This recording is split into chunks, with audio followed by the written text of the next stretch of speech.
पवित्र मन, निर्मल और पवित्र मन ही दुनिया का सबसे सुंदर उपवन होता है। और मुझे कोई पूछे दुनिया की सबसे बदबू मारती कचरा पेटी कौन सी होती है? मेरे भाई, नगर पालिका की कचरा पेटी में भी उतने कचरे इकट्ठे नहीं होते हैं जितना एक बिगड़ा हुआ मन, जितना एक अशांत मन, जितना एक कुत्सित मन, जितना एक दूषित मनुष्य के मन में जितना कचरा इकट्ठा हो जाता है। शायद दुनिया की कोई नगर पालिका का बड़े से बड़ा कचरा खाना क्यों ना हो, वहां इतना कचरा नहीं होता जितना जितना जितना माथे पे हाथ रखो एक बार, जितना मनुष्य के इस खोपड़ी में, इस अंतर मन में इतनी इतनी कचरे इंसान के मन में भरे रहते हैं जिसकी हद नहीं। और इसीलिए तो हजारों साल पहले भारतीय मनीषियों ने मानव जाति को दिव्य संदेश दिया था, मनः एव मनुष्याणाम कारणम बंध मोक्षयो।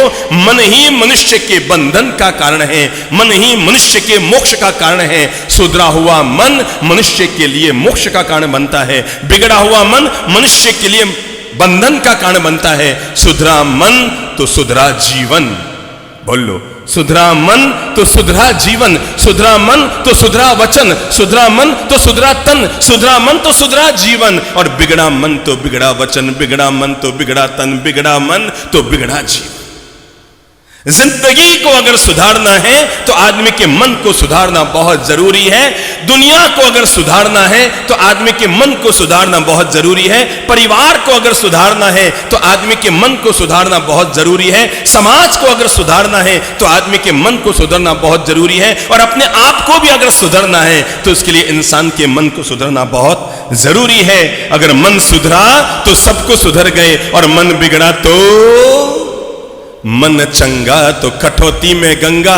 अगर मन निर्मल है, मुझे किसी ने पूछा, साहब राम जी के मंदिर में जाएं तो राम मिलते हैं, कृष्ण के मंदिर में जाएं तो कृष्ण मिलते हैं, नाकोड़ा जी जाएं तो पारसनाथ जी मिलते हैं, और सम्मे शिखर जाएं तो वहां पर 20 तीर्थंकर मिलते हैं, और अगर पालितना जाएं तो वहां पर आदिनाथ जी मिलते हैं, और अगर पुष्कर जाएं तो वहां पर ब्रह्मा जी मिलते हैं। क्या दुनिया में ऐसा कोई तीर्थ है? क्या दुनिया में ऐसा कोई मंदिर है? क्या दुनिया में ऐसा कोई देवालय है जहां पर सारे भगवान एक साथ मिल सकते हो? मैंने कहा हाँ, दुनिया में एक ऐसा मंदिर ईश्वर ने बनाया हुआ है जहां पर धरती के सारे भगवान रहते हैं, और वह है मनुष्य का निर्मल मन, मनुष्य का पवित्र मन, मनुष्य का शांत मन। वो देवालय और मंदिर होता है जहां दुनिया के सारे भगवान एक साथ बसेरा बसा सकते हैं। अगर आपका मन निर्मल है तो मन में महावीर है। अगर हमारा मन निर्मल है, अगर हमारा मन पवित्र है, अगर हमारा मन शांत है, अगर हमारा मन मंदिर जैसा हमने बना लिया है, कितना गजब होता है। पत्थर एक बार मंदिर जाता है तो भगवान बन जाता है, और इंसान 1000 बार मंदिर चला जाए तब भी पत्थर का पत्थर बना रह जाता है। एक गढ़ा हुआ पत्थर एक बार मंदिर जाता है तो भगवान की तरफ पूजा जाने लग जाता है। पर एक इंसान है, क्योंकि अपने मन को नहीं समझ पाता, वो जिंदगी भर तक मंदिर की सीढ़ियां घिसता रहता है और जिंदगी भर तक चंदन घिसता रहता है। तब भी क्या गजब है, वो इंसान पत्थर तो भगवान बन जाता है, पर इंसान बाठा का बाठा बना रह जाता, बाठा का बाठा। इसलिए जो भारतीय मनीषियों ने कहा, मन एव मनुष्याणाम कारणम बंध मोक्षयो, मन ही मनुष्य के बंधन का कारण है, मन ही मनुष्य के मुक्ति का कारण है। जैसे धूप, जैसे धुआं, जैसे धूड़, क्या क्या काम है, जैसे आपने देखा होगा ना, आजकल एक नया जमाना आया है। पहले कहते थे शादी के बाद महिलाएं मुंह ढककर, चेहरा ढककर, घूंघट निकाल कर। अब नया जमाना आया, अब शादी के पहले ही शुरू हो गया ये। घर के बाहर बिटियाएं निकलती है ना, चेहरा इतना पूरा बांध करके, इतना पूरा बांध करके, मुझे लगता है घूंघट निकालने का अभ्यास ही अभी से कर रही है।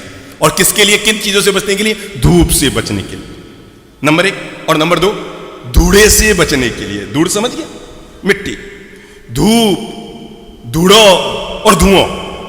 जैसे ये चीजें हमारे चेहरे के सौंदर्य को बिगाड़ती है, वैसे ही मन में पलने वाली ईर्ष्या, मन में पलने वाली चिंता, मन में पलने वाली क्रोध और कषाय, ये हमारे आध्यात्मिक जीवन के सौंदर्य को नष्ट कर देते हैं। और अगर आप अपने चेहरे के सौंदर्य को बचाना चाहते हैं तो आपके गोरेपन को बचाने के लिए धूप से बचना पड़ता है, धुएं से बचना पड़ता है। आप लोग पता है, हम लोग जब पदयात्रा करते हैं सर्दी के मौसम में, गर्मी के मौसम में, और 6-6 महीने की जब हम ठेठ बेंगलुरु से बॉम्बे और बॉम्बे से जोधपुर नंगे पांव पैदल चलकर आए, तो हमें कई लोगों ने कहा, बाप जी आपने तो चेहरो बिल्कुल ही तावड़े में चाल चाल में बिल्कुल काढ़ो हो गयो। हमारा भाई, तो जैसे धूप हमारे चेहरे के गोरेपन को खत्म करती है, ऐसे ही भीतर में पलने वाली ईर्ष्या, भीतर में पलने वाली चिंता, भीतर में पलने वाला वैर विरोध और कषाय की ग्रंथियां, भीतर में पलने वाले क्रोध और कषाय की भावनाएं, ये हमारे आध्यात्मिक सौंदर्य, भीतर के सौंदर्य, भीतर की शांति और भीतर की मस्ती को नष्ट कर देती है। मन बड़ा विचित्र होता है, मन हमारा बड़ा विचित्र होता है। नंबर 1, हम जहां जाएं मन हमारा वहां टिकता नहीं है। पहली मन की समस्या, हम लिस्सा विज्ञान को समझें इससे पहले अपने मन को समझने, मन की सबसे बड़ी समस्या यह है, हम जहां जाते हैं मन टिकता नहीं है। लोग कहते हैं मन बांदरे की तरह, ना बाबा ना, बांदरे की तो औकात ही क्या है मन के सामने, बांदरी की तो औकात ही क्या है मन के सामने। लोग कहते हैं मनुष्य का मन बांदरी की तरह होता है, बांदरी की तरह चंचल होता है। मारो मन बांदरो रे और तो घड़ी रे फदा का मारे, फद फद फद फद मारे रे फदा को, मारो मन बौंदरो रे। अरे बौंदरो को फदा के मारने में बहुत वक्त लगता है, पर मनुष्य का मन पल भर में ऐसे बिगड़ता है। और मैंने सुना है मनुष्य का मन गिरगिट की तरह होता है। आप में से किसी ने गिरगिट को देखा है? सबने देखा। मैंने कई बार गिरगिट को देखा है। और कई बार कभी हम पदयात्रा में होते हैं, पेड़ के नीचे छाया में विश्राम के लिए बैठते हैं और गिरगिट निकलता है, तो उसके रंग को देखने की कोशिश की है कि सुना है गिरगिट अपना रंग बदलता है, पर आखिर इसको रंग बदलने में कितना वक्त लगता है। मैंने देखा वो जैसे ही पेड़ पर चढ़ता है, अब उसको रंग को धीरे धीरे धीरे धीरे धीरे धीरे धीरे धीरे धीरे धीरे उसके रंग का परिवर्तन होता है। और मैं आपको बता दूं, पल भर में गिरगिट अपने रंग को नहीं बदल सकता। दुनिया में रंग को बदलने के लिए एक ही जानवर का नाम आता है, एक ही जीव का नाम आता है, वो है गिरगिट। और कहते हैं वो रंग बदल लेता है, पर मैं आपको बता दूं उसको अपना कोई भी रंग बदलने में लगभग 3 से 5 मिनट लगा करते हैं। पर इससे भी बड़ा एक जीव इस धरती पर है रंग बदलने में माहिर। बोलो बोलो, मैं ही बोलता रहूंगा तो आप क्या करेंगे? मनुष्य वो ऐसा जीव धरती पर है जो अपना रंग बदलने में इतना माहिर रहता है। अरे पल भर पहले तुम मुस्कुरा रहे थे और पल भर में आग बबूले हो गए। अभी पल भर पहले तुम गालियां निकाल रहे थे घर में, है थू एड़ीर थू एड़ीर थू एड़ीर, गालियों पर गालियां, अपशब्दों पर अपशब्दों का प्रयोग कर रहे थे। इतने में अचानक घर पर बाहर ट्रिंग ट्रिंग घंटी बजी। हे देख बाहर को आया, बाहर को आया, हो पदरसा। अरे यार 1 सेकंड पहले, 5 सेकंड पहले तुम चीख रहे थे, चिल्ला रहे थे, तुम्हारा चेहरा कितना कुत्सित बना हुआ था, कितना लाल बना हुआ था, आंखें लाल की हुई थी और ऐसा लग रहा था जिंदे खा जाओगे अपने घर के लोगों को। 5 सेकंड पहले तुम्हारा रूप कुछ और था। हाँ, मैं आपको फिर बता दूं, इंसान केवल गाड़ी में ही गियर चेंज नहीं होते, इंसान अपने चेहरे के भी गियर चेंज करता है। 1 सेकंड में मैं थे मना करियो नहीं, 1 सेकंड ओ पधारो सा। अरे यार 1 सेकंड में अपने चेहरे बदलते हो तो लगता है गिरगिट तो हमारे सामने कुछ भी नहीं है। रंग बदलने में इंसान जितना दुनिया में माहिर है, उसके सामने दुनिया का कोई जानवर अपना रंग बदलने में माहिर नहीं है। मैंने इसीलिए कहा कि आदमी का मन बड़ा विचित्र है। पल भर में मुस्कुराता है, पल भर में मुरझाता है, पल भर में प्रेम करता है, पल भर में चीखता चिल्लाता है, पल भर में किसी के गले में हाथ डालता है, पल भर में किसी के गाल पे चांटा मारता है, पल भर में किसी के गाल को सहलाता है और पल भर में जूता उठा लेता। आदमी का मन है पल भर में तो त्याग और तपस्या में उतर जाता है, पल भर में सोचता है मंदिर जाऊं और पल भर में मन आदमी का प्रभावित हो जाता है। देखो देखो, मन की ईमानदारी को मैं सामने लाके खड़ा करता हूं। आपके घर में आपकी ननद आई जयपुर से, 6 महीने में पहली बार आपकी ननद आई आपके घर में जयपुर से और आपने बहुत आओ भगत किया, पधारो पधारो, बहुत 2 दिन मान सम्मान रखा और वो नई नई एक हीरे की अंगूठी लेकर आई थी, बड़ी सुंदर थी, बड़ा हीरा था, बड़ा बड़ा वाला हीरा। आपने यही बातों बातों में पूछा कितने में ली अंगूठी? अरे उन्होंने दिलाई है मुझे इस दिवाली पर 12.5 लाख रुपए की अंगूठी है। कितने की? 2.5 करोड़ की, 5-5 करोड़ की अंगूठियां होती हैं, पर ये कितनी की है? अभी मैंने मुंबई में एक महानुभाव को पूछा था, आपने जिंदगी में सबसे बड़ा हीरा कितने का बेचा? उन्होंने कहा साहब मैंने एक ही दिन में एक हीरा 265 करोड़ का बेचा। ठीक है ना, ठीक है। कितने का? 265 करोड़ का एक हीरा मैंने एक दिन में बेचा। तो होते हैं, तो 12.5 लाख की अंगूठी है। सबने तारीफ की, भाई अंगूठी बहुत सुंदर है। और भाभी ने कहा मुझे तो इतनी पसंद आई अंगूठी, बस पूछो मत, बहुत सुंदर अंगूठी है, अरे बिल्कुल जची है आप पर ये अंगूठी। 5-7 दिन बीते, ननद वापस चली गई, इंटरसिटी में बैठकर वापस जयपुर चली गई। और जैसे ही घर पहुंची और पहुंचते के साथ उसकी हवा निकल गई, और हवा यूं निकल गई कि उसने देखा उसके अंगुली की अंगूठी क्या गायब, अंगुली की अंगूठी गायब। और देखते ही उसकी तो होश उड़ी, अंगूठी कहां गई, अंगूठी कहां गई। मैं ट्रेन में थी तो मेरे हाथ में थी, पक्का मुझे याद आ रहा है, मुझे अच्छी तरह याद है। जब मैं ट्रेन से उतर रही थी, मैंने बैग उठाया था, मेरी नजर पड़ी थी इस अंगूठी पर, और वहां भी मेरे साथ थी। पता नहीं क्या हुआ, पता नहीं कहाँ गिरी है, ऑटो में, रास्ते में, कहाँ गिरी कहाँ नहीं गिरी। उसने एक कपड़ा अपना निकाल कर खोल लिया, पूरी सूटकेस यूं यूं यूं यूं झड़का ली, पर हो ही नहीं तो मिलेगी कहां से। भाभी को फोन किया जोधपुर, भाभी पहुंच गए? अरे पहुंच तो गई, पर क्या बताऊं मेरे होश उड़ रहे हैं, मैं घर में क्या जवाब दूंगी। मेरी अंगूठी रास्ते में कहीं गिर गई। अंगूठी गिर गई? कौन सी? वो 12.5 लाख वाली? हाँ, 12.5 लाख वाली अंगूठी मेरी रास्ते में गिर गई। मुझे अच्छी तरह याद आ रही है, जब मैं जोधपुर स्टेशन पे चढ़ी थी मेरी अंगुली थी, और जब मैं स्टेशन पे यहां उतरी हूं तब भी मुझे याद है, जब मैंने सूटकेस उठाया था तो मेरी नजर इस अंगूठी पे गई थी और मेरी अंगूठी थी। अब स्टेशन से यहां तक कहां गिरी पता नहीं, पर भाभी पता नहीं 1% कोई चांस देखो, घर में एक बार, बाथरूम में एक बार थोड़ा नजर डाल लो, क्योंकि मैं सुबह सुबह हड़बड़ी में नहाई थी 5 बजे। अब मुझे तो पक्का याद है जयपुर स्टेशन पर मेरे हाथ में थी, एक बार आप बाथरूम में देखो। देखो, मैं बता रहा हूं मनुष्य के मन की स्थिति बता रहा हूं अब आपके सामने। अब फोन चालू है, मोबाइल चालू है, और भाभी कहते हैं मैं जाती हूं, मैं जा रही हूं अंदर, देख के आती हूं। और वो हड़बड़ी में अंदर जाती है, बाथरूम में वो वाली अंगूठी जो उसे बहुत पसंद आई थी।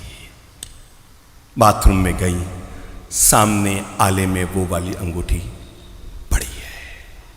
देखना, अब देखना, हर सामायिक पौषध करने वाले, दान पुण्य करने वाले, मंदिर में पूजा करने वाले हर व्यक्ति के मन को मैं सामने लाके खड़ा कर रहा हूं, मैं अपने मन को भी सामने लाके खड़ा कर रहा हूं। और तब फोन चालू है, मोबाइल चालू है, और वो एकदम रोती रोती पूछ रही है, भाभी देखो, भाभी देखो, भाभी देखो। हालांकि मुझे पक्का याद है, भाभी प्लीज बुरा मत मानना, मुझे पक्का याद है जयपुर पे उतर तो मेरे हाथ में थी, पर फिर भी 1% चांस देख लो, कोई मेरी भूल रह गई हो। वो सामने जा रही है बाथरूम में, अंगूठी सामने पड़ी है, फोन चालू है, उसके सामने केवल 10 सेकंड है, 2 में से एक जवाब देना है। क्या? यस या नो। केवल 10 सेकंड है, क्योंकि मोबाइल चालू है, और ये कह भी नहीं सकती कि मैं कोई बाथरूम में अब झाड़ू पोंछे लगा के तुम्हारी अंगूठी देख रही हूं। छोटा सा बाथरूम, सामने खिड़की, अंगूठी सामने पड़ी है, वही वाली अंगूठी जो 12.5 लाख की अंगूठी उसे पसंद आई थी, और बिल्कुल सामने पड़ी है। और ननद का फोन चालू, और वो पूछती है, भाभी मुझे अब बुरा, मुझे तो पक्का याद है जयपुर स्टेशन पे मेरे हाथ में थी, पर 1 सेकंड आप देख लो। और वो अंगूठी उसके सामने है, उसके सामने पहला विकल्प है, क्योंकि भाभी ननद तो कह ही रही है मैं पहन के आई थी, स्टेशन पे थी, जोधपुर स्टेशन पे थी, जयपुर में भी थी, मैंने अपने आंख से देखी, मुझे पक्का याद है। पहला विकल्प है, क्या है? बोलो, सोचो, अपने मन को खोलो, समझ लो आप ही वहां पर खड़े हैं, आप ही। और वो सामने वाली कह रही है कि मेरे तो हाथ में जयपुर स्टेशन पे थी, और आपके सामने वो मनपसंद 12 लाख की अंगूठी पड़ी है, और आप अपने मन से पूछिए कि मन उस समय क्या जवाब देगा। पहला विकल्प आएगा ना कह दूं बस, वो तो कह ही रही है कि जयपुर स्टेशन में मेरे हाथ में थी, और हमारे पास 10 सेकंड है, हमारे पूरे जीवन भर की गई सामायिक और मंदिर में की गई पूजा उसे 10 सेकंड में पानी में मिल सकती है, अगर हम मुंह से ना कह गए। और जिंदगी में एक भी सामायिक न की, पर हजार सामायिकों का फल 10 सेकंड में मिल सकता है अगर आप हाँ कह गए। बस पूरा जीवन आपके सामने आकर खड़ा हो रहा है, आप पूरे जीवन की ईमानदारी को 1 सेकंड में, जीवन भर तक सत्य में जयते का गीत गाने वाला इंसान, अपने मन की गवाही उस समय सामने आती है, और तब मन कहता है ना कह दे नहीं है। और वो चीजें जर से कहती है, अरे कहीं बताओ मार तो खुद हार्ट अटैक हो रहे हैं, हमारी तो छाती धक धक धक धक धक धक कर रही है। अरे अंगूठी यहाँ नहीं है, अरे ननंद भाई साहब क्या हो गया, मैं तो सोच नहीं सकती, अरे अरे अरे अरे क्या बताऊं, कुछ पता ही नहीं लग रहा, मेरा तो खुद का माथा काम नहीं कर रहा है। पहला विकल्प है ना कह दे रो रो के, और दूसरा विकल्प है उस ननंद को जीवन की एक पल में लाख लाख खुशियां लौटाते हुए कह दे, भाई साहब चिंता मत करना, अरे आपकी किस्मत आपके साथ है, हमारे घर आए हुए व्यक्ति का आज तक कभी नुकसान नहीं हुआ। ये अंगूठी ये देखो, मैं वीडियो करके आपको अंगूठी अभी भेज रही हूं, ये अंगूठी मेरे पास है, आप जब आओ तो ले लेना। और ये निर्णय आपको समय आंख नहीं देगी, जबान नहीं देगी, कान नहीं देगी, जबान तो केवल बोलेगी, ये निर्णय देने वाला आपका मन होगा। और जिस समय आपके मन ने हां कह दिया, समझ लेना दुनिया का सबसे बड़ा उपवन आपका मन है, दुनिया का सबसे बड़ा मंदिर आपका मन है।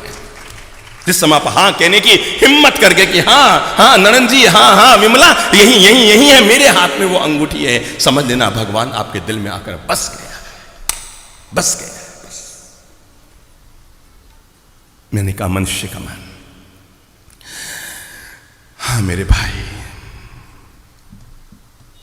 90% तो ये मन हर समय बिगड़ा हुआ ही रहता है, हर समय 90%। जब भी देखोगे आप अपने मन को टटोलोगे, पढ़ने की कोशिश करोगे, देखने परखने की कोशिश करोगे, याद करो याद करो याद करो, लाओ लाओ मैं मन को बाहर निकालता हूं आपके, और याद ये करो कि आप कहीं गए थे कार्यक्रम में और अचानक आपने जमीन पर देखा एक सोने की चैन पड़ी है। चलो सब अपने मन को लाओ, अब वो सोने की चैन सामने पड़ी है, आप क्या करेंगे? सब मुंह से बोलेंगे, ईमानदारी से बोलेंगे, क्या करेंगे आप उसको? पहला चरण, इसके 3 चरणों से आपको गुजरना है। पहला चरण आप उठाएंगे, पहला चरण आपके सामने आ रहा है, वो सोने की अंगूठी पड़ी है, आप क्या करेंगे? उठाएंगे। अब क्या करेंगे? हाँ बोलो बोलो बहन, मैं बताऊं सबसे पहला काम, अच्छी बात है बहनें कह रही हैं गांधी मैदान में हमें एक सोने का ब्रेसलेट मिला था और उसको वापस मिल गया, अच्छी बात है, ताली बजाइए। अगर इतनी अच्छी बात है, ताली बजाने की बात है कि सोने का खोया हुआ ब्रेसलेट मिल गया। पर मैं बता रहा हूं, हम कहीं भी खड़े हैं और वो सोने की चैन हाथ में आ रही है, हम पहला काम क्या करेंगे? मैं बताऊं बता दो सबके सामने के अलग से बता दो। हम पहला काम करेंगे, हम ये देखेंगे खरी है कि खोटी है। पहला काम किसकी है ये तो सेकंड चरण आएगा। पहला चरण अपन यूं चश्मा उतार के देखेंगे, अगर मेरे जैसा चश्मा है तो उतार के देखना पड़ेगा, खरी है कि खोटी है। तो वो कहीं सफेद सफेद लागे तो खोटी है।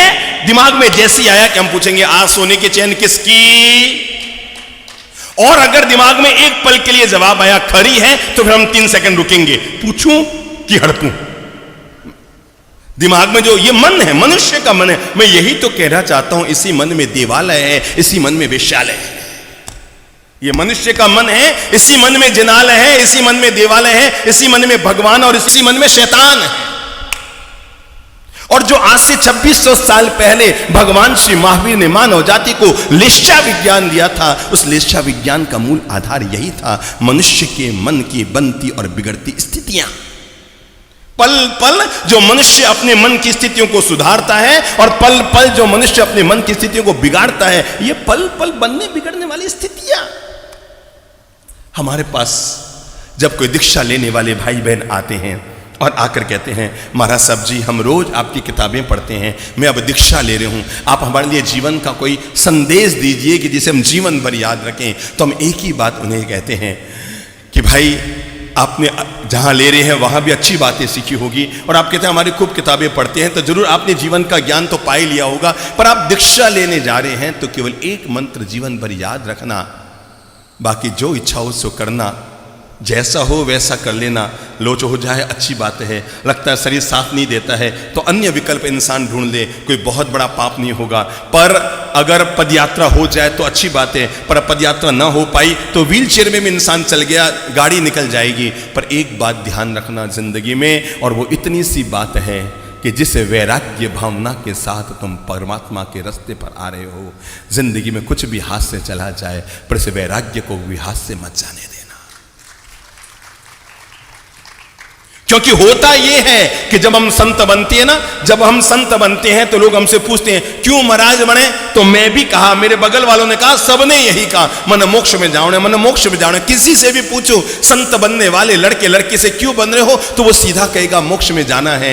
मेरे भाई बहन, जब हम संत बनते हैं तो हम सबसे कहते हैं हमें मोक्ष में जाना है। और संत बनने के 25 साल बाद जब हमारा नाम चल जाए और लोग हमें पूछते हैं बाप जी, तो हम कहते हैं कभी हमें बेंगलोर जाना है, कभी बॉम्बे जाना है, कभी अहमदाबाद जाना है, कभी सूरत जाना है, कभी भावनगर जाना है, कभी जयपुर जाना है, कभी जोधपुर जाना है, कभी बाड़मेर जाना है। ये तो हम भूल ही जाते हैं कि हमें मोक्ष में जाना है।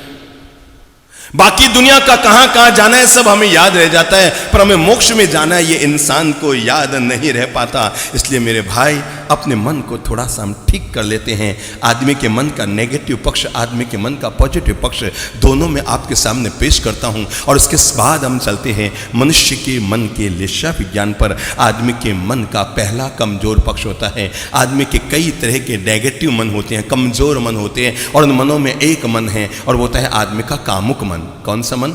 कामुक मन। जैसे ही भोग का निदान मनुष्य के सामने आता है कि मनुष्य का मन 2 सेकंड में फिसल जाता है।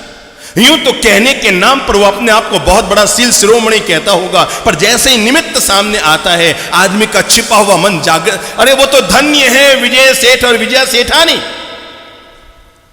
हाथ जोड़ के प्रणाम करो ऐसे शीलवान पुरुषों को कि जब पत्नी ने शादी से पहले नियम ले लिया था, मैं महीने के 15 दिन यानी कृष्ण पक्ष में शील व्रत का पालन करूंगी, और पति ने नियम ले लिया था मैं शुक्ल पक्ष में पालन करूंगा। संयोग से उन दो की शादी हो गई और विवाह के दिन ही पति ने कहा मेरे शुक्ल पक्ष चल रहा है शील व्रत का नियम। पत्नी ने कहा तो फिर मेरे कृष्ण पक्ष में शील व्रत का नियम।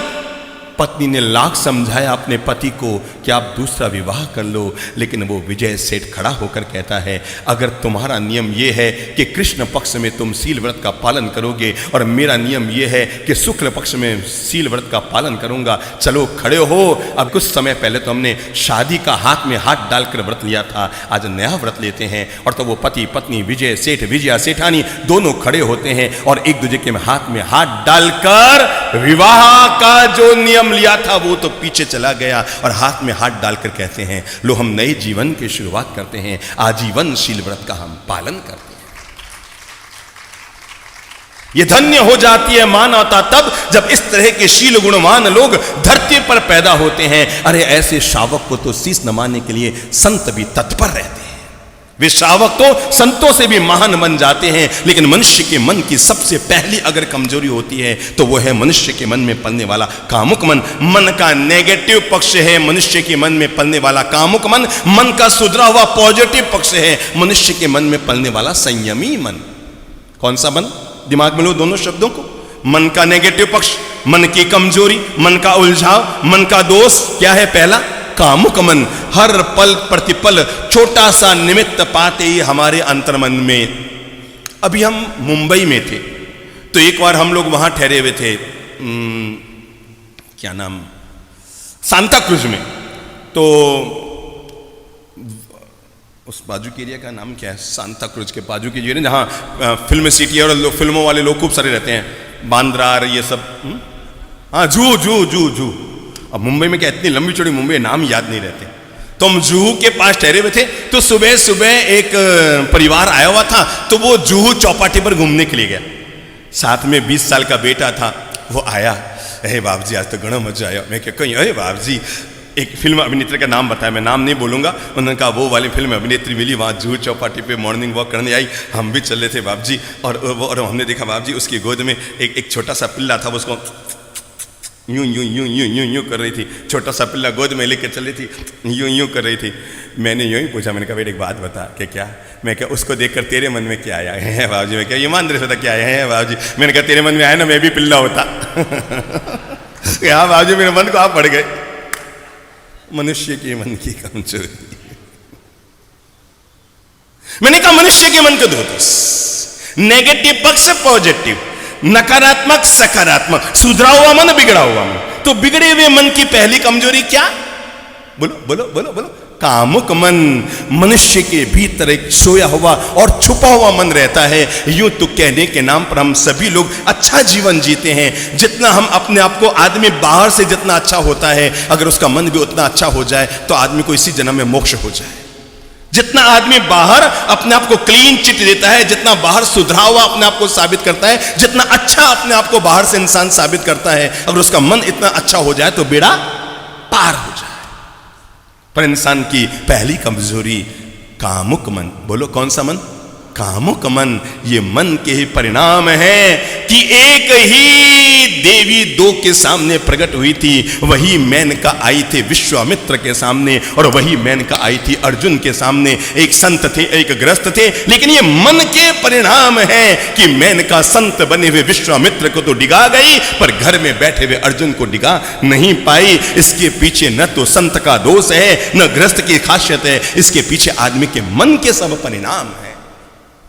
अच्छे रखोगे मन के परिणाम तो सुधरेंगे तुम्हारे जीवन के परिणाम। तो मनुष्य के मन का नेगेटिव पक्ष क्या है? क्या है? कामुक मन। मनुष्य के मन का पॉजिटिव पक्ष संयमी मन। नहीं, मैं संयम पूर्वक जीवन जीऊंगा। मैं अपने घर तक, अपनी धर्म पत्नी तक, या मैंने जो जीवन का व्रत और नियम लिया हुआ है, हो सकता है भूल से कोई गलती हो गई, किसी से भी संभव है, पर उस गलती को सुधारना। गलती होना हमारी प्रकृति है, गलती पर गलती करना हमारी विकृति है, पर गलती को सुधार लेना यही हमारे जीवन की संस्कृति है। किसी से भी हो सकती है चूक, मुझसे भी हुई हो, इनसे भी हुई हो, आपसे भी हुई हो। चूक होना संभव है क्योंकि मनुष्य का मन है। तन पर सफेद चादर आ जाए तभी भी मन को सफेद होने में बड़ा वक्त लगता है, बड़ा समय लगता है। तो इसलिए मैंने कहा मनुष्य के मन की कभी भी कोई कमजोरी जग सकती है। 50 में भी, 60 में भी, 30 में भी, 70 में भी जग सकती है मनुष्य के मन की कोई कमजोरी। 80 में भी जग सकती है, पता नहीं लगता है। लेकिन इसके बावजूद जो लोग, याद रखना, हाथी कितना भी बड़ा क्यों न हो, पर उसको नियंत्रण में रखने के लिए जो शूल होता है वो तो छोटा सा ही होता है। इंसान कितना भी बड़ा हो, पर एकमात्र अगर संयम का विवेक इंसान के पास हो तो जीवन में कभी चूक नहीं खा सकता। और जिस समय विवेक हाथ से निकल जाता है, संयम का विवेक हाथ से निकल जाता है, तब आदमी छोटी सी चूक खा लाता है और पूरी जिंदगी बर्बाद कर देता है। छोटी सी चूक उसके पूरे भविष्य को और वर्तमान को चौपट कर सकती है। इसलिए हर इंसान के लिए यक्ष प्रश्न में सामने दे रहा हूं, अपने आप को टटोल कर देख ले, मेरे मन की स्थिति क्या है? कितना % मेरा कामुक मन है? क्या अभी भी मैं सड़क पर चलता हूं तो किसी महिला को देखकर उसके अंदर मेरे भीतर कौन से विचार पैदा होते हैं? मेरे भाई, मंदिर में जाकर सीता की मूर्ति में सीता को देखना बहुत सामान्य धर्म है, पर सड़क पर चलते हुए किसी महिला को देखकर उसमें सीता को देखना, यह इंसान का सबसे बड़ा धर्म होता है। यह हमारा महान धर्म है कि सड़क पर कोई सुंदर महिला चल रही है तब भी हमारे मन में यही भाव है, यह तो सती सीता की तरह है। इसलिए आत्मनिरीक्षण करने के लिए, खुद के लिए भी, आपके लिए भी पहली बात मैं दे रहा हूं, और वह है अपने मन को आज समझाओ। बहुत समझा लिया बच्चों को, बहुत समझा लिया बहुओं को, बहुत समझा लिया घर वालों को, एक बार शुरुआत करो ना। किससे? किससे? किससे? खुद के मन से। और मनुष्य के मन की पहली कमजोरी को ठीक करने के लिए मैं आपको कह रहा हूं, मन बना लो, मैं संयम पूर्वक जीवन जीऊंगा। अरे मेरे भाई, सड़क पर कोई सुंदर महिला भी चल रही है, क्यों अपने मन को बेवजह खराब करते हो? न तो आप उसको छू सकते हो, न उसके पास जा सकते हो, न उससे कुछ बोल सकते हो, न उसको आंख से इशारा कर सकते हो। केवल देख देख कर मन को खराब करने का पाप क्यों किया जाए? सही कह रहा हूं ना या गलत कह रहा हूं? सही दादाजी? सही है। दादाजी ने लगी बात तो जोरदार कही बाप जी। बाल धोड़े होने से आदमी का दिल धोड़ा नहीं होता है मेरे भाई। दिल को धोड़ा करने के लिए संयम का मार्ग पकड़ना पड़ता है। धोड़े बालों में भी काला दिल इंसान का हो सकता है। इसलिए दिल को धोड़ा करने के लिए आदमी को संयम की डोर, संयम की अंगुली, संयम का मार्ग, संयम की पगडंडी पर इंसान को बढ़ना होता है। अरे मेरे जीवड़ा, तेरा ये अभी सामर्थ्य नहीं है कि तू दुनियादारी को छोड़कर, संसार को छोड़कर, पति पत्नी, दुनियादारी, धंधा पानी सबको छोड़कर तू संत बन जाए, ये तेरे अभी संभव नहीं है। पर फिर भी तू अपने जीवन में छोटे छोटे संकल्प और छोटे छोटे नियम तो ले ही सकता है ना। तो आज से पहला मन बनाओ मेरे मन के दोषों को ठीक करने के लिए। मेरे मन के दोषों को ठीक करने के लिए मैं पहली अंगुली थाम रहा हूं, मैं पहली चाबी गुरुजनों के हाथ से ले रहा हूं, और वो है मैं संयम का विवेक रखूंगा। अपने मन में जब जब भी कोई विपरीत लहर उठेगी, जब जब भी कोई नेगेटिव पक्ष आएगा, तब तब मैं संयम का मार्ग पकड़ूंगा। मनुष्य के मन की दूसरी कमजोरी, पहला जीवड़ा इंसान का होता है कामुक जीवड़ा, दूसरा इंसान का होता है लोभी जीवड़ा। कई कमजोरी, लोभी जीवड़ो खूब है, पर फिर भी और बटोर लो, और बटोर लो, और बटोर लो, और बटोर लो।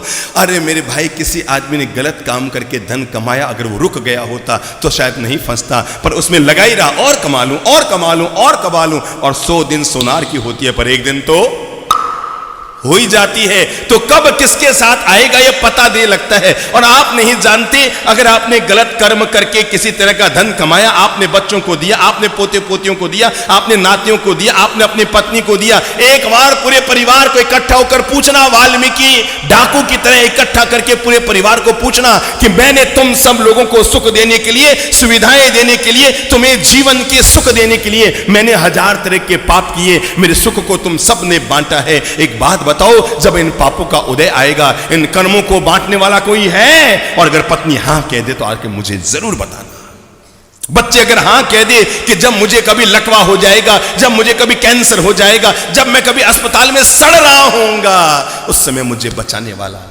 कौन होगा? तुमने जिनके लिए उल्टे सीधे सारे काम किए। अरे हे आत्मन, अपने आप को पूछ, एक बार मन के आईने में उतरकर अपने आप को टटोल कि तू जिनके लिए जीवन भर कर्मों का बंधन करता रहा, पाप कर्मों का बंधन करता रहा, गलत काम करता रहा, एक बार पूछना अपनी बेटी से जाकर, बेटे से जाकर, बहू से जाकर, पत्नी से जाकर, बेटे से जाकर कि जब मेरा अंत समय आएगा और कोई गलत कर्म का उदय आएगा, उसमें बंटवारा करने वाला कौन? जो धन छोड़कर जाओगे उसे बांटने वाला पूरा परिवार है, पर जो कर्म बांधोगे उसको भोगने वाले केवल तुम। बस मेरे कर्मों को मैं भोगूंगा और आपके कर्मों को आप भोगेंगे, इसके अलावा इंसान के पास कोई विकल्प नहीं है, कोई विकल्प नहीं है। ना मेरे पास कोई विकल्प है, ना आपके पास कोई विकल्प है। मैंने अगर शुभाशुभ कर्म किए हैं, मुझे भोगना पड़ेगा। मेरे यश के हिस्सेदार तो 100 लोग हो सकते हैं, पर मेरे कर्मों का हिस्सेदार सिर्फ मैं होऊंगा। याद रखना, जब आप अस्पताल में तड़प रहे होंगे, पत्नी पास होगी, बेटा पास होगा, बहू साथ होगी, पोते पोतियां पास होंगे, और सबके दिमाग में चल रहा होगा, बहुत दुकान मारे इससे आवला, बो प्लॉट मारे इससे आवला, और बो खेत मारे इससे आवला, और बो फार्म मारे इससे आवेला। आपकी पूरी संपत्ति के हिस्सेदारी सबके मन में चल रही है, पर आपके दर्द को बांटने वाला वहां पर कोई नहीं, कोई नहीं होगा, कोई नहीं होगा। इसलिए अपने मन को समझाओ। हेलो जी, हम एक घर में गए थे, लाइव कर रहा हूं घटना को। हमारे साथ काफी भगत थे। एक घर में हम पहुंचे, वहीं हमें 5-7 घंटा रुकना था। सब लोग वहां पहुंचे। उन्होंने कहा, बाप जी आपके साथ जितना लोग आए सब रो नाश्ता तो करो। ठीक है, करो भाई, आपकी मर्जी। सदन भक्ति रो लाभ लेवा लेवा। और आदमी नो नियम हुआ, आदमी खुद घर में खावे तो स्टील रे बर्तन में खावे, पण घर में कोई मेहमान आवे जना चांदी रे प्लेट, चांदी रा चम्मच। क्यों जी भाई, घर में मेहमान है, चांदी री प्लेट निकालो, चांदी रा चम्मच निकालो। खुद खावे जन तो भाई कि में खावे, भाई स्टील थाली में खावे। खुद खावे जन तो भाई लौकी सब्जी खाओ। मेहमान आवे जन याद आवे आज भिंडी बनावा कि आज तुरई बनावा कि आज मिठाई मंगावा। खुद तो मियों में खावे वो। तो बैठे थे हम, उन्होंने सबके नाश्ते के लिए पोहा वोहा सब परोसने के लिए फटाफट अंदर से चांदी की प्लेट, चांदी की गिलास, वो और चांदी के क्या नाम वो चम्मच निकाले। सबने नाश्ता किया। मैं और चंद्रसागर जी माँ बैठा, हमारी अचानक नजर गई।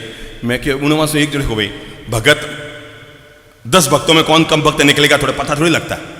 तो मेरी नजर गई उधर, और अचानक मैंने देखा वो जो नाश्ता कर रहा है, एक आदमी ने चम्मच उठाया और कहाँ डाला, कटे गा लियो, वो आपने जेब में घा लियो, जेब में घा लिया और बड़ा हंसते खेलते नाश्ता कर रहे हैं। मैं क्या रहा, गजब हुएला। ए तो बेटा सिगला जना नाश्तो करने रवाना हो जाला, घर में रहवाला आपा है। और एक नियम हो, देखो सीधी सादी बात बता दूं, हमारी बात ने सही ढंग से ले जोता लोग मन में कहीं राखी जो मत ना, पर सीधी सादी बात है। दिन में शाम आप आपका कभी स्टील रा चम्मच थाली प्लेट तो गिनो को नहीं, पर चांदी रा चम्मच और प्लेट निकालो तो पाचा गिन ने राख। क्यों जी, स्टील हुए पीतल हुए तो गिणनी परंपरा पर घर में है कोनी, पर चांदी रो अगर चम्मच निकाले कि प्लेट निकाले पाची गिण रखे भाई 12 चम्मच 12 प्लेट पाछा रखा। मैं क्यों तो गजब भी हो रे भाया, ए तो बेटा नाश्तो करते निकल जाई ने लारे रेसा आपा आपा और ए शाम रा आपरा चम्मच गीणी ने प्लेट गीणी ने ओ गीणी तो इन्हें मन में आवेला मोरो एक चमचो बापजी रे साथे भूलसू गयो प्रो। इतो तो नहीं आवेला बापजी ले गया, पर इतो जरूर आवेला बापजी रे समाने साथे भूलसू गयो प्रो। अब मैं क्यों कहीं तो करो रे कहीं तो करो रे, अब मैं क्यों जेब में से चम्मच क्या निकालूं, अब चम्मच क्या निकालूं, सीधो बोलूं तो अभी रिश्तो खराब हो जाए, और दुनिया में कोई रिश्तो तो खराब करना ही नहीं।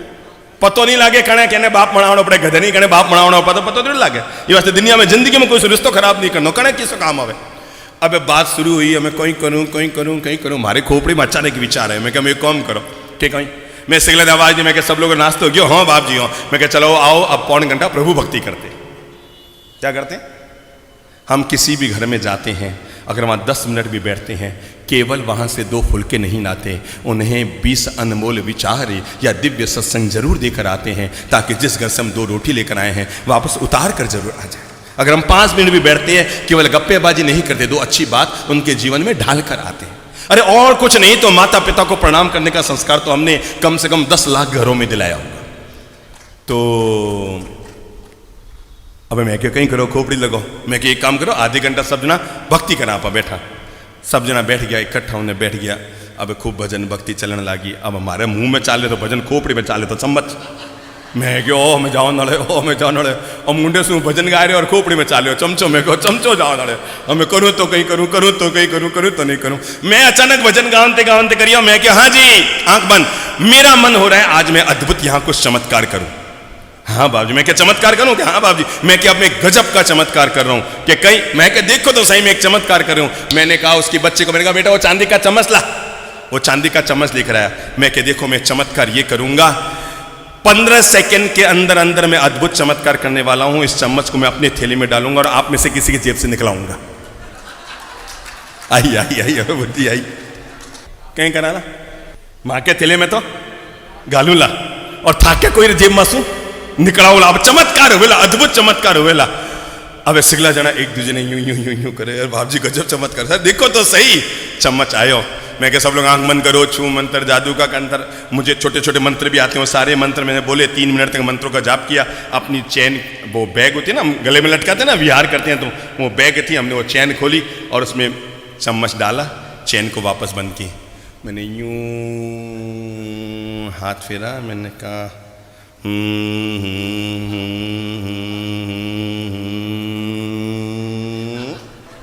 भाई साहब देखिए आपके जेब में चम्मच है। ओ हक्का पक्का हुआ, और उसने हाथ डाला तो निकलना तो पक्का ही था। उसने कहा अरे बाप जी गजब चमत्कारी हो, हमारे जेब में चम्मच निकली हो। इतनी तालियां बजी चमत्कार चमत्कार के, मैं क्यों गाड़ बाड़ी में जाओ चमत्कार, बाप रे चम्मच बज गया, चुप हो रो है नहीं तो रोन तो कि बाप जी आए ना हमारे चांदी रो चम्मच गायब हुई रो। उनका चम्मच तो निकलाया, सब लोग विदा हो गए। हालांकि वो आदमी समझ गया होगा बाबूजी ने क्या चमत्कार किया है। तो मैंने उनका चम्मच उनको दिया, मैंने कहा भाई साहब चम्मच लो, अगर मैं ये घटना यहीं तक कहूँगा तो दिक्कत खड़ी हो जाएगी। आप कहेंगे महाराज बड़ा चालू निकलिया, बीरो जी में से चम्मच तो निकाल ली और खुद पर थैले में चमचो घाल लियो, तो ओ बहुत नुकसान करियो। जलने वास्ते साफ साफ क्लियर कर दूं, मैं सिगला जना गया, जन में भी चैन मासू खोलर वो चम्मच निकालने में के लिए बैठा रहो, ओरिजिनल चम्मच। वो के बाप जी ओ कहीं, मैं कि हमारा कई तरह चमत्कार हुए, बने ओ एक है, ओ है आदमी रोमन हूं, आपने बता रही हूं। ये जो मैं घटना कह रहा हूं ना, इसमें इसका कोई दोष नहीं है, किसी से भी हो सकती है ये सब। मैं कोई दूध का धुला नहीं हूं, आप कोई पानी में धुले नहीं है, किसी से भी कभी भी कोई भी गलती संभव है। ये मनुष्य का मन, मानवीय मन की कमजोरी कब जगती है इंसान के भीतर। अरे बड़े बड़े संत ऋषि महर्षि भी हिल गए जब मनुष्य के मन के भीतर की कमजोरी जगती है। तो मैंने कौन सा मन कहा, दूसरा कमजोर मन, लोभी जीवड़ो, और भी बटोर लूं, और भी बटोर लूं, और भी बटोर लूं। भगवान श्री महावीर ने 2600 साल पहले उत्तराध्ययन सूत्र में एक बहुत प्यारी पंक्ति कही थी कि मेरे प्यारे शिष्यों, अगर किसी एक इंसान को सोने के बनाकर कैलाश जैसे 1000 पर्वत दे दिए जाएं, तब भी आदमी का मन शांत होने वाला नहीं है। एक इंसान को, किसी एक इंसान को 100 कैलाश पर्वत, किसके 100 सोने के बनाकर दे दिए जाए तब भी आदमी को मन को लगेगा थोड़ा और थोड़ा और थोड़ा और। ये आदमी के मन की कौन सी कमजोरी? दूसरी कमजोरी। ये आदमी बड़ा गजब का होता है, जितना उजला दिखता है अगर उतना उजला हो जाए मजा आ जाए, मजा आ जाए।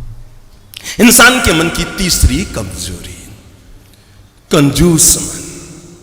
कहीं है? चलो पहली क्या बात उठी थी अपन ने? कामुक मन को ठीक करने के लिए संयमी मन। उसके बाद क्या है? लोभी मन को ठीक करने के लिए संतोषी मन। भगवान ने जो दिया है खूब दिया है। एक समय में कोई महिला 2 साड़ी नहीं पहनती। अब आपके घर में 12 साड़ियाँ हैं या 1200 साड़ियाँ, इससे क्या फ़र्क पड़ता है? घरों में जाता हूँ, बताते हैं बाप जी हमारे शादी की साड़ी अभी तक पड़ी है। शादी के 30 साल बाद तक शादी का जो वेश होता ना वो अभी तक संभाल कर चल रहे हैं। मैं उनसे पूछा करता हूँ क्यों ढोरे उनको? मेरे भाई बताओ तो सही, शादी के 30 साल बाद तक वेश। मैं पूछूँ क्यों रखे हैं? नहीं बाप जी हमारे याद आए, मैंने संभाल रखी है। मैं कहते रहे कि दोबारा शादी करने जिसको संभालने रखिए कर ही कहीं। अरे किसी गरीब महिला को दे दो, बेचारी की बच्ची की शादी हो रही है ना, आपको लगे ये आपके शादी का वेश है 30 साल पुराना। मैं अब भी आपको जीवन की महान प्रेरणा दे रहा हूं। इस बार जब चातुर्मास उतरे और आपको पता लगे कि आपकी बस्ती में आपके आजू बाजू दूरी पर किसी गरीब घर में शादी हो रही है, आपकी उस साड़ी को जो आपका शादी का वेश है ड्राई क्लीन में ले जाकर साफ सुथरा कराकर नए प्लास्टिक में पैक करके उसके घर जाना और ले जाकर कहना लो भैया ये मेरी तरफ से गिफ्ट है, तुम्हारी बेटी को पहना देना, आपका तो भार हल्का हो जाएगा।